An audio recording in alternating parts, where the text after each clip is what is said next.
I want to share with you a 2,000-year-old Chinese recipe that produces, well, something delicious, very nutritious, high protein, and it is cholesterol free. And that is something you've heard of before. It's tofu.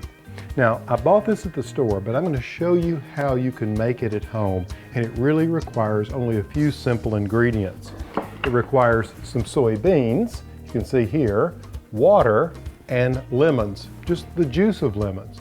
Now, the first thing you want to do to make tofu is to make soy milk.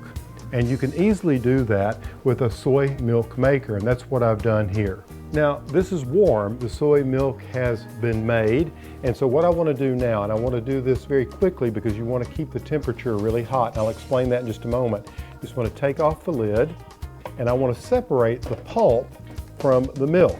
The pulp is called okara, and what I'm doing here is I'm just going to strain it off just by using a strainer like this.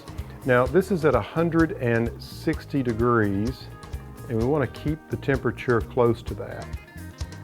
Now, this okara, as you might imagine, is very valuable. It's full of protein as well, so that can be saved and used for other projects. Now, if the milk temperature drops below 150, you're going to have to heat it up, and that's why I have it here on the stove. And what I have here is a vial of water and lemon juice. I have 4 tablespoons of fresh squeezed lemon juice to 1/4 a cup of water. While it's still good and hot, you just want to gently stir and then slowly add the coagulant. This is going to continue to cool.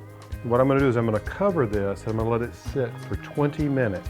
Okay, now I'm just going to take a colander, and you can see I've lined this colander with cheesecloth. And what I'm going to do is take my ladle, and I'm just going to take out my curds, my bean curds. I'm just going to take this and pour it in and just strain it like that.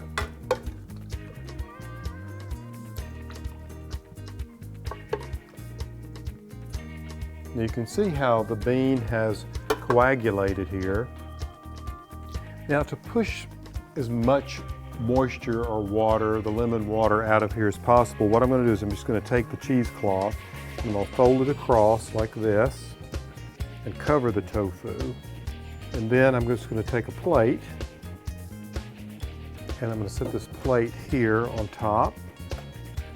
And to apply just a little pressure, about 1.5 pounds is all you need, I'm going to take some of my canned vegetables, just a pint jar of these peppers, and place it there, and that'll continue to press that moisture out of there. You can use a tofu press, but this is just a homemade rig that we put together that works just as well. All right, I'm going to take the press off of the tofu, and I'm going to bring this over in the colander. I'm just going to place it here. Essentially, we've created tofu, but now what we want to do is we just want to take the tofu out of the cheesecloth, and you just want to be very careful with this. Now, if you used a tofu press, the shape of it's going to be different. You wouldn't be going through the cheesecloth that we're working on here, but by placing this in cold water, what you can do is you can gently tease this cheesecloth away and reveal the tofu. All right, you can see it there. And this is going to be sort of in a patty form. You know, when we buy it, it's more in a block form. But there you can see, and it's very delicate, and you just want to be careful as you lift this out and place it in water. Now, you want to store it in water. You want to take an airtight container. You want to place the tofu in it in water. The reason for this is you don't want the tofu to absorb the aromas in your refrigerator, so that's why keeping it submerged in water is important and in that airtight container. And it'll last up to 5 days. But just look at that, homemade tofu.